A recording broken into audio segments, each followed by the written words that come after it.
এমন এক দেশে আর এক সমাজে থাকি, যদি জিজ্ঞাসা করা হয় ইসলাম অর্থ কি, অধিকাংশ মানুষ একটা জবাব দেয়। ওই জবাবটা শোনানোর আগে আগে আপনাদের জবাবটা শুনি। ইসলাম অর্থ কি? সবাই বলেন ইসলাম অর্থ কি? প্রায় সবাই বললো ইসলাম অর্থ শান্তি, কিন্তু এটা কোন ডিকশনারিতে আছে? মেড ইন গোপালগঞ্জ কোনো ডিকশনারি যদি থাকে সেখানে থাকতে পারে, মেড ইন গোলাপগঞ্জ যদি কোনো ডিকশনারি হয় সেখানেও থাকতে পারে, কিন্তু আরবি থেকে বাংলা একটা ডিকশনারিও দেখাতে পারবেন না যে ডিকশনারিতে লেখা আছে ইসলাম অর্থ হলো শান্তি। আর ইসলামের মতো শান্তি আছে সেটা ভিন্ন জিনিস। ইসলামে তো মুক্তিও আছে, ইসলামে তো ইনসাফও আছে, ইসলামে তো ন্যায়ও আছে, ইসলামে তো রহমতও আছে, বরকতও আছে। তাই বলে এগুলোকে অর্থ বলে চালাবেন নাকি?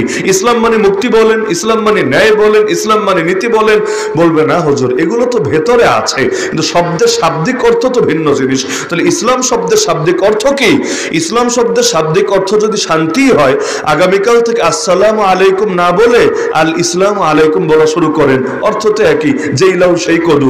আসসালামু আলাইকুম মানে সবাই আমরা জানি তোমাদের উপর শান্তি বর্ষিত হোক, শান্তির দোয়া, নিরাপত্তার দোয়া। তাহলে আগামীকাল থেকে সালাম বাদ দিয়ে বলেন আল ইসলামু আলাইকুম, আল ইসলামু আলাইকুম। নামাজও বলেন আল ইসলামু আলাইনা ওয়া আলা ইবাদিল্লাহিস সালিহিন।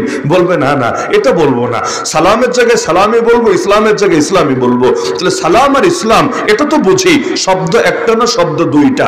সালাম আলাদা শব্দ, ইসলাম আলাদা শব্দ। সালামের এক অর্থ হলো সালাম মানে শান্তি, নিরাপত্তা, আর আরেকটা হলো সালাম আল্লাহর নাম। আসসালামুল মুমিনুল মুহাইমিনুল আজিজুল জব্বারুল মুতাকাব্বির, সূরা হাশরের শেষ 3 আয়াত যারা মুখস্থ আছে, এই সালাম শব্দটা আপনারাও বলেন আল্লাহর নাম হিসাবে। আসসালামু আলাইকুমের একটা অর্থ এটাও, আল্লাহু হাফিজুন আলাইকুম, আল্লাহ তোমাদের হেফাজতকারী, আল্লাহ তোমাদের নিরাপত্তা দানকারী। তাহলে সালাম মানে শান্তি, কোনো আপত্তি নাই, সালাম মানে নিরাপত্তা, কোনো আপত্তি নাই। কিন্তু আল ইসলাম মানে কি? আল ইসলাম মানে হলো আত্মসমর্পণ করা। ইসলাম অর্থ কি? ইসলাম অর্থ কি? আত্মসমর্পণ করা। আরে ভাই যেই কথাগুলো প্রতিদিন বলি ওই কথাগুলো অন্তত অর্থ জানার চেষ্টা করি।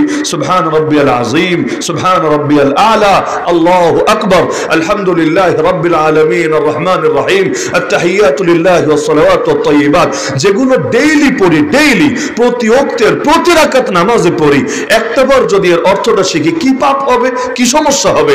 আরে যদি অর্থ জানা থাকে দিল থেকে বের হবে, দিল থেকে, আর জানা না থাকলে খালি মুখ থেকে বের হবে। আল্লাহুম্মা ইন্নী যালামতু নাফসি যুলমান কাসীরা ওয়া লা ইয়াগফিরুয যুনুবা ইল্লা আনতা। কত সুন্দর ইস্তিগফার, কত সুন্দর তওবা, কিন্তু তওবা তো করা লাগে বুক দিয়ে, খালি মুখ দিয়ে না। এই বাক্যটা বলার সময় তো আমি জানিও না, আমি বুঝিও না, আমি ক্ষমা চাচ্ছি আল্লাহর কাছে, আমি যে অনেক পাপ করেছি, অনেক জুলুম করেছি নিজের উপর, স্বীকৃতি দিচ্ছি রব্বুল আলামিনের সামনে। আল্লাহুম্মা, হে আল্লাহ, ইন্নী যালামতু নাফসি যুলমান কাসীরা, নিজের উপর অনেক বেশি জুলুম করে ফেলেছি। ওয়ালা ইয়াগফিরুয যুনুবা ইল্লা আনতা, তুমি ছাড়া কেউ নাই যে ক্ষমা করে। ফাগফিরলি মাগফিরাতাম মিন ইনদিকা ওয়ারহামনি, আমাকে তোমার পক্ষ থেকে মাগফিরাত দিয়ে ক্ষমা করে দাও আর আমার উপর রহম করো, দয়া করো। এটা যদি ভেতর থেকে বের হয়, বলতে দেরি হবে, আল্লাহ মাফ করতে দেরি হবে। যে কোনো জিনিস বুক দিয়ে বলা আর মুখ দিয়ে বলায় পার্থক্য আছে। কারো কাঁধের উপর তরবারি রেখে যদি বলা হয়, কোন অমুসলিম কাঁধে তরবারি রেখে বলল ওই কালেমা পড়তো, এখন বেটা মৃত্যুর ভয়ে, জান বাঁচানোর ভয়ে, এমনকি নিজের প্যান্ট ভিজাতে ভিজাতে, হতে পারে প্যান্ট ভিজাতে ভিজাতে সে বলল লা ইলাহা ইল্লাল্লাহ মুহাম্মাদুর রাসূলুল্লাহ। যে কোনো মুফতির কাছে জিজ্ঞাসা করেন, এভাবে যদি সে 10 বার, 100 বার, 1000 বার, লাখ বার বলে, তবুও মুসলমান হবে না। কেন? মুখ দিয়ে লা ইলাহা ইল্লাল্লাহ বললে মুসলমান হয় না, আগে আকীদা ভেতরে ঢোকা লাগে।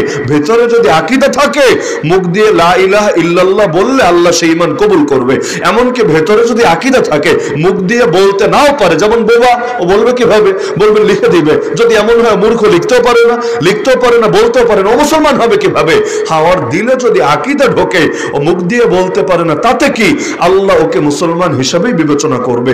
মূল হলো বুক, মূল সম্পর্ক হৃদয়ের সাথে। বড় আফসোস লাগে যেই দোয়াগুলো নিয়মিত করি, যেমন সূরা ফাতিহা একটা দোয়া আল্লাহ আমাদেরকে শিখিয়েছেন, ইহদিনাস সিরাতাল মুস্তাকিম, কত দামি দোয়া, জীবনে সবচেয়ে দামি সম্পদ হেদায়েত পেয়ে যাওয়া। ফামান ইউরিদিল্লাহু আন ইয়াহদিয়া ইয়াশরাহ সাদরাহু লিল ইসলাম আফামান শারাহাল্লাহু সাদরাহু লিল ইসলাম ফাহুয়া আলা নূরিম মির রাব্বি। আরে যে হেদায়েত পেল সে তো আল্লাহ নূরের উপর আছে, তার মরতে দেরি হবে, জান্নাতে প্রবেশ করতে দেরি হবে না ইনশাআল্লাহ। এই হেদায়েতের দোয়া ডেইলি চাই আল্লাহর কাছে, তো মুখ দিয়ে চাই, বুকের সম্পর্ক থাকে না। এজন্য একটা আফসোসের বিষয় আছে বাংলাদেশে, জানাজার নামাজ পড়ি না আমরা, আপনারা পড়েন তো নাকি? জানাজার নামাজে কি কি পড়তে হয় মোটামুটি সবাই জানেন, যদি মুখস্থ নাও থাকে জানা আছে যে এই বিষয়গুলো পড়তে হয়। জানাজার মধ্যে সর্বপ্রধান বিষয় হলো দোয়া। জানাজায় আমরা রুকু দেই নাকি, সেজদা দেই নাকি? এগুলো কিছু করি না, কারণ রুকু কারে দিব? সামনে তো মাইয়ের ছোঁয়া। এখন যদি রুকু দেই তাহলে কাফের মুশরিক দেখলে ভাববে মানুষ মনে হয় মানুষকে রুকু দিচ্ছে, মানুষ মনে হয় মানুষকে সেজদা দিচ্ছে। জানাজার নামাজে রুকু সেজদা নাই। জানাজার নামাজের মূল বিষয়টাই হলো দোয়া। কিভাবে? আপনারা জানাজা সিস্টেমটা দেখলেই বুঝবেন। প্রথম তাকবীর দেই, আল্লাহু আকবার বলে নামাজ শুরু করি। প্রথম তাকবীরের পর কি পড়ি? সানা পড়ি। সানা মানে প্রশংসা। কার প্রশংসা? নেত্রীর প্রশংসা না, দলের প্রশংসা না, দালালির প্রশংসা না, বরঞ্চ আল্লাহ রাব্বুল আলামিনের প্রশংসা। দ্বিতীয় তাকবীর দেই, ঈদের মতো হাত তুলি না, হাত না তুলি তাকবীর দেই। তাকবীর দিয়ে আমরা কি পড়ি? দুরূদ শরীফ। আমরা দুরূদ পড়ি কার নামে? মুহাম্মদুর রাসূলুল্লাহ সাল্লাল্লাহু আলাইহি ওয়াসাল্লামের নামে। তৃতীয় তাকবীরের পর আমরা কি পড়ি? দোয়া। পুরুষ হোক, মহিলা হোক, প্রাপ্তবয়স্ক হোক, অপ্রাপ্তবয়স্ক হোক, যেটাই পড়ি কিন্তু দোয়া, সবগুলোই দোয়া। এই যে দোয়াটা পড়লাম, তাহলে আগে সানা কেন পড়লাম, দুরূদ কেন পড়লাম? কারণ নবী আমাদেরকে শিখিয়েছেন ওই দোয়া কবুল হয় যেই দোয়ার শুরুতে শেষে বান্দা দুরূদ পড়ে, আল্লাহর প্রশংসা করে। আল্লাহ ওই দোয়া ফিরায় না। ডাইরেক্ট চাইলে এটা কেমন হয়ে যায় না? আপনিও তো কারোর কাছে ডাইরেক্ট চান না।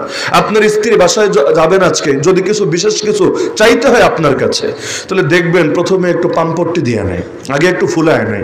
আরে তুমি এরকম, তুমি সেই রকম, জানো তোমার এটা এটা আছে, ওটা ওটা আছে, আগে পাম্পট্টি দেয়। দেওয়ার পরে তারপর বলে আমার এটা লাগবে। তা আগে কেন এটা বলে? এটা হলো একটা প্রস্তুত করে নেয়, কারণ হঠাৎ করে এত বিশাল কিছু বললে লোড নাও সইতে পারে। এমনকি জামাইরাও বউদের ক্ষেত্রে এই কাজটা করে। তো দুনিয়াতেও বোঝে যে কিছু একটা চাইতে হলে আগে প্রশংসা করে নিলে ভালো। ওই নেত্রীর সামনে মিডিয়াতে পর্যন্ত দেখা যেত কত দালাল একেবারে নিজের লাজ লজ্জা খুইয়ে দিয়ে এমন দালালি শুরু করে দিয়েছে। কেউ জান্নাতি বলে ঘোষণা দিয়ে দিচ্ছে, মা গো তুমি জান্নাতি। ভাব এমন জান্নাত আর বাপের জায়গা, যারে মনে চায় তারে ভাগ বটোয়ারা করে দিয়ে দিবে। তো এই যে দালালি গুলো করতো কেন?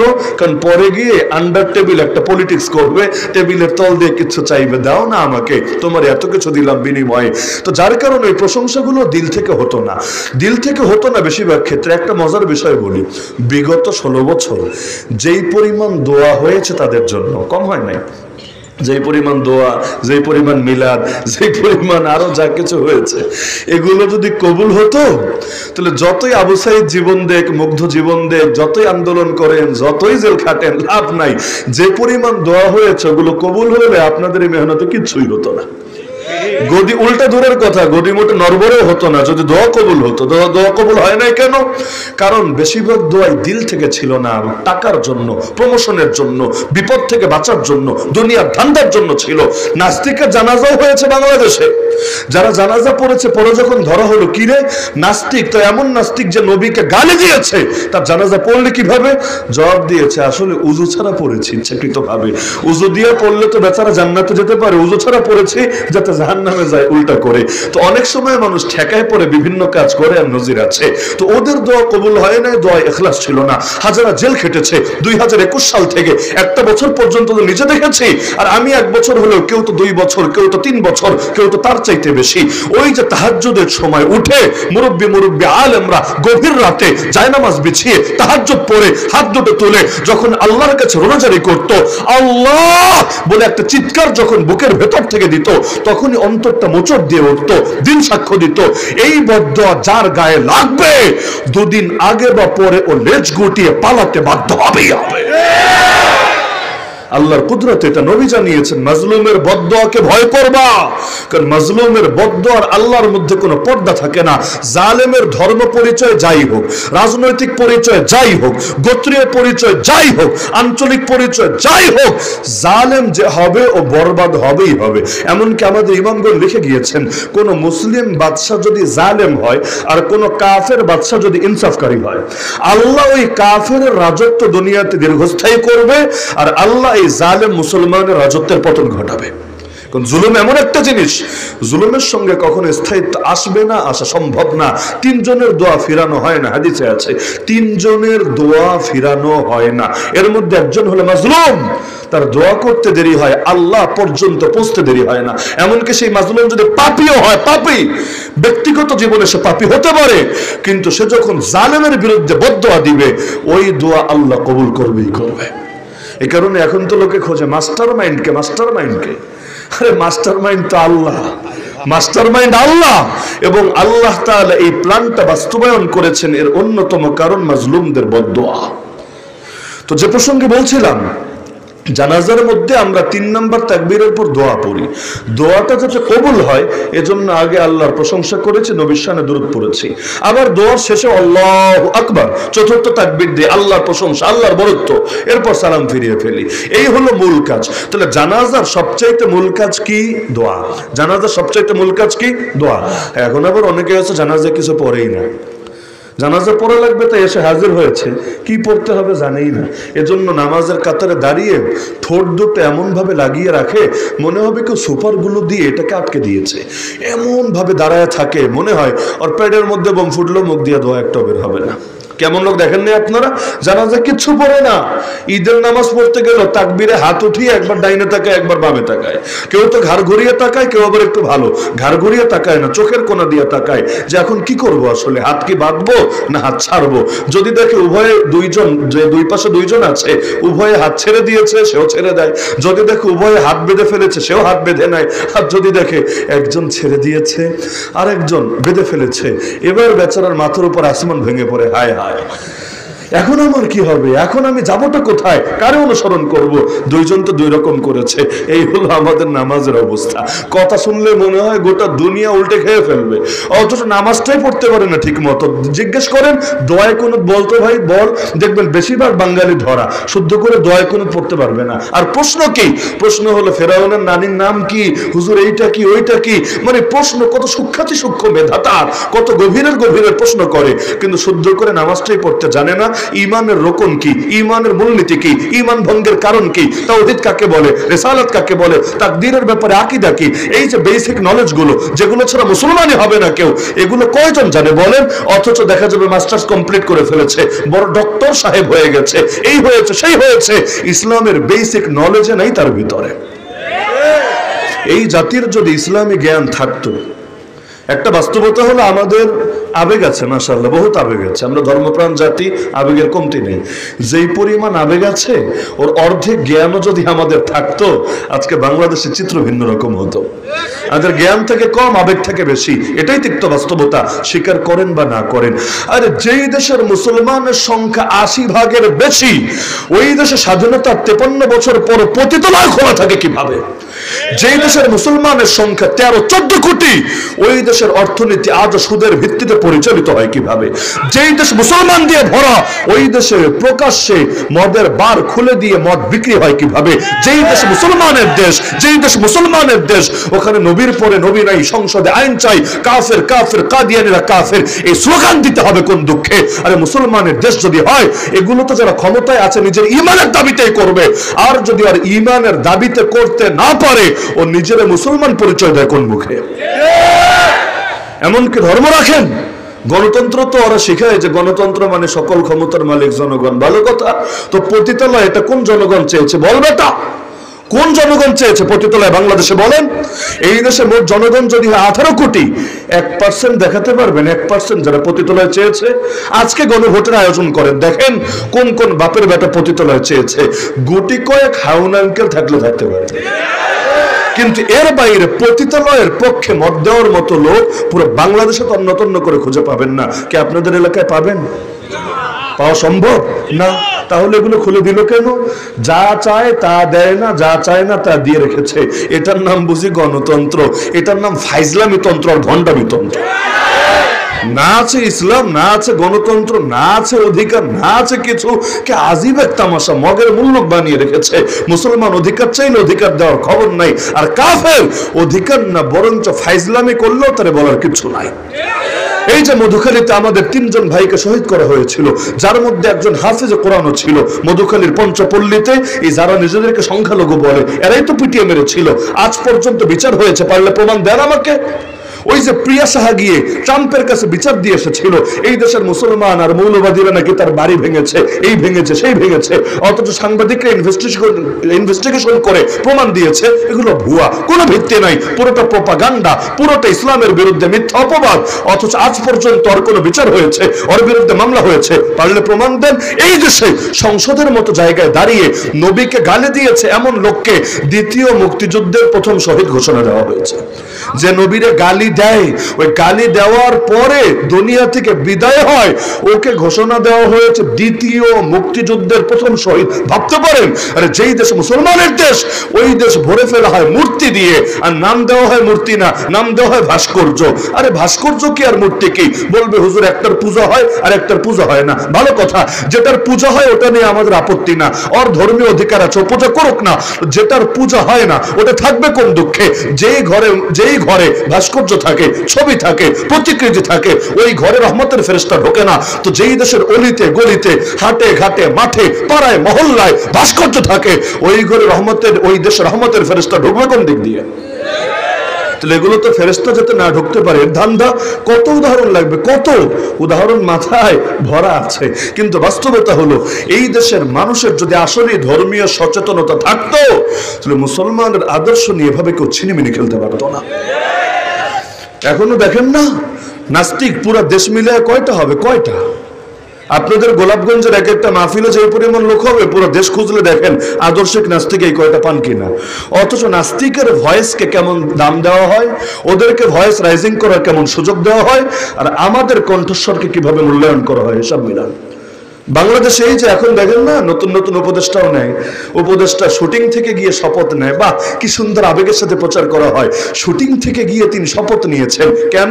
তিনি শাহবাগের পক্ষে দালালি করেছিলেন, তিনি প্রথম আলোর বিশেষ চামচা ছিলেন, তিনি বিগত দিনে ফ্যাসিবাদের পা চাপতে চাপতে জিহ্বাকে ক্ষয় করে ফেলেছিলেন। ভালো কথা, উপদেষ্টা হয়েছেন। কিন্তু এই দেশের অধিকাংশ মুসলমানের দিলের চাওয়া এবং দিলের আদর্শের প্রতিনিধিত্ব করে এমন কয়েকজনকে সুযোগ দেওয়া হয়েছে কথা বলার, এমন কয়েকজনকে সুযোগ দেওয়া হয়েছে এই জাতির খেদমত করার।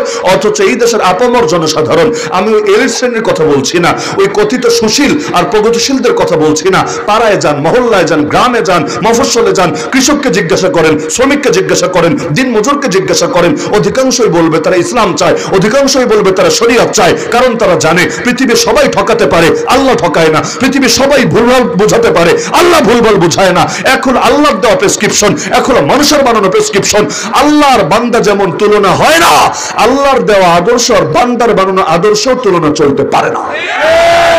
তো তুমি ইউরোপের প্রেসক্রিপশন দাও, আর আমেরিকার প্রেসক্রিপশন দাও, আর জাতিসংঘের প্রেসক্রিপশন দাও, আর দিল্লির প্রেসক্রিপশন দাও, আর চায়নার দাও, আর রাশিয়ার দাও, যারটাই দাও, আল্লাহর চাইতে উত্তমটা কেউ এনে দিতে পারবা না। ওরা দুদিন পর পর এক একটা বানাবে, নিজেরাই তালাক দিবে। সোভিয়েত ইউনিয়ন যে সমাজতন্ত্রের চর্চা করত, ওই সমাজতন্ত্র কোথায় হারিয়ে গেল? ওরাই কেন এর বিরুদ্ধে অবস্থান নিল? সোভিয়েত ইউনিয়ন ভেঙে কেন টুকরা টুকরা হলো? আরে যেই গণতন্ত্রের স্লোগান আমেরিকা দেয়, ওই গণতন্ত্রের বিরুদ্ধে পর্যন্ত এই আমেরিকায় পশ্চিমা বিশ্বে পর্যন্ত কেন এখন জোরতর আওয়াজ উঠতে শুরু করলো? আরে নারীর ক্ষমতায়নের গল্প শোনায় সারা দুনিয়ায়।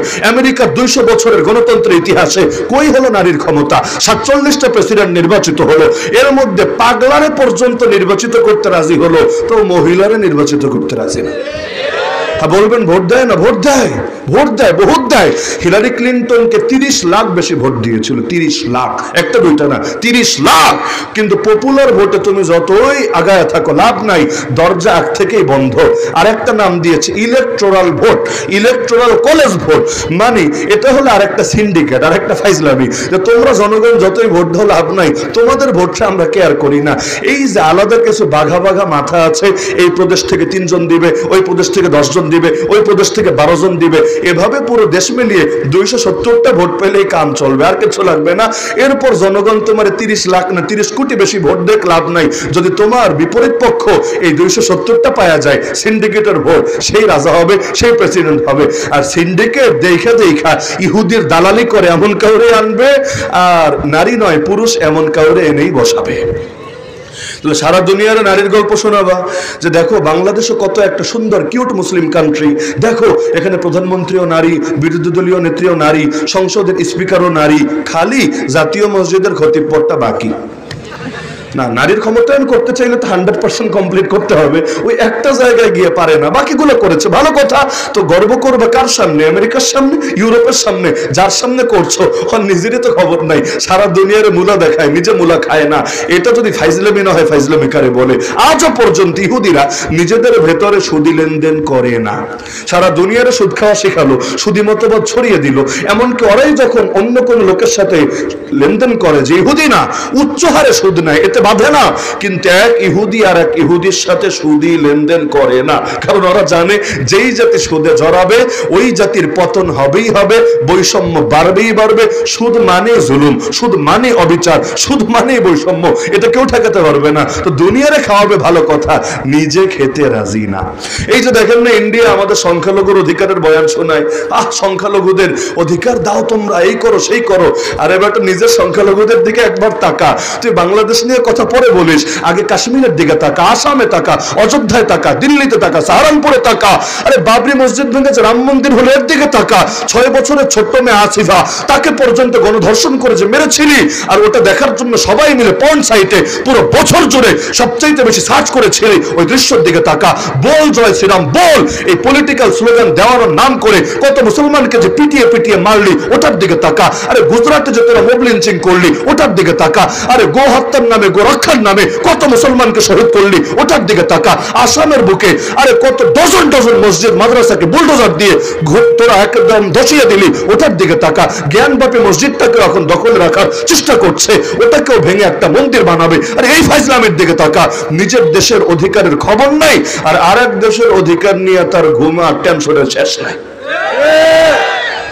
দুনিয়ার যতদিন প্রশ্ন করতে না শিখবেন ততদিন খালি জবাব দিতে দিতে জীবন যাবে। আপনারা গালি দিবে মুসলমান মানে জঙ্গি, আপনি বলবেন না না না আমি তো জঙ্গি না, আমি হলাম ভালো মানুষ, আমি সুশীল, আমি প্রগতিশীল। ও বলবেন না তুই জঙ্গি, আপনি বলবেন না আমি জঙ্গি না, দেখ আমি ইসলামের বিরুদ্ধে প্রয়োজনে চলে যাচ্ছি, তাও আমার জঙ্গি বলিস না। এরকম ডিফেন্ড করে করে কয়দিন খেলবেন? আরে উল্টা অ্যাটাক দেন ওদেরকে, আপনারা বলবে জঙ্গি, আপনি প্রশ্ন ছুড়ে দেন আরে জঙ্গি মানে কি ক্লিয়ার করা আগে। তুই বলবি যে ধর্মের নামে সন্ত্রাস করে তারে জঙ্গি বলে, এটাই যদি অর্থ হয় ইসরায়েলের ইহুদিরা জঙ্গি না কোন দুঃখে? ওরা তো ধর্মের নামেই মসজিদ আকসা দখল করে রেখেছে, ধর্মের নামেই 70 বছরের বেশি সময় ধরে মুসলমান মারছে, ধর্মের নামে ইসমাইল হানিয়াকে শহীদ করেছে, ইয়াহিয়া সিনওয়ারকে শহীদ করেছে, হাজার হাজার মা বোনকে ধর্ষণ করেছে। ওরা চায় একটা ধর্মরাষ্ট্র বানাবে, ওরা নাস্তিকতা প্রতিষ্ঠা করতে চায় না, ওরা চায় ইহুদি রাজ্য বানাবে, ওরা চায় দাজ্জালি স্টেট কায়েম করবে। আর এই যে হিন্দুত্ববাদীরা বিজেপি আরএসএস, ওর রাজনীতির মূলই তো হিন্দুত্ববাদ, তো ও তো চাই ধর্ম প্রতিষ্ঠা করতে এবং ধর্মীয় মতবাদকে কেন্দ্র করে মুসলমানকে মারছে। তাহলে এই যে ধর্মের নামে মানুষ মারছে, ওরা জঙ্গি হবে না কোন দুঃখে? মুসলমানদের কত সংগঠনকে নিষিদ্ধ করে রেখেছে, কেন? এরা নাকি জঙ্গিবাদ ছড়ায়। তো ইসকন কি ছড়ায়? এরা যদি জঙ্গিবাদ ছড়ায় ইসকন কি ছড়ায়? আরে যদি গরম গরম কথা বলার কারণে এদেরকে নিষিদ্ধ করে, এর চাইতে গরম কথা খারাপ কথা ওরা বলে। যদি কালেমার পথে কোরআনের কারণে এদেরকে নিষিদ্ধ করো, গেরুয়া পতাকা ওরা বাংলাদেশের পতাকার উপর উড়িয়ে দিয়েছে। আর যতগুলো নিষিদ্ধ করার আলামত আছে সবগুলো আরো বেশি এদের মধ্যে মজুদ আছে, কিন্তু কেউ পাবে আর কেউ পাবে না। তা হবে না, তা হবে না, এই ফাইজলামি বন্ধ করতে হবে। দাজ্জালের চোখ হলো একটা, জানেন তো? দাজ্জালের এক চোখ, আর এক চোখের জায়গা এমন না যে গর্ত আছে চোখ নেই, এমন না, বরং পুরো জায়গায় এমন ভাবে আমাদের কপালটা যেরকম মাঝখানে কোনো ফুটা ফাটা নেই, আর একটা চোখের জায়গা এরকম মানসুহুল আইন, যেন চোখটাকে কেউ মুছে দিয়েছে, হাত দিয়ে চর মেরে চোখের জায়গাটাই মুছে দিয়েছে, বাকি চোখ থাকবে একটা, ওইটা ফোলা, কান্নাহা আইনাবাতুন তাফিয়া। তো দাজ্জাল যেমন এক চোখ দিয়ে দেখবে, এই দুনিয়ার এই বাটপারগুলো এক চোখ দিয়ে দেখে। ওরা মুসলমান আর কাফেরকে একরকম দেখতে পারে না। ওরা দেখবেন রাশিয়া যদি ইউক্রেনে হামলা চালায়, ইউক্রেনের পাশে দাঁড়ায়, ইউক্রেন মাজলুম, ইউক্রেন অসহায়, ভালো কথা।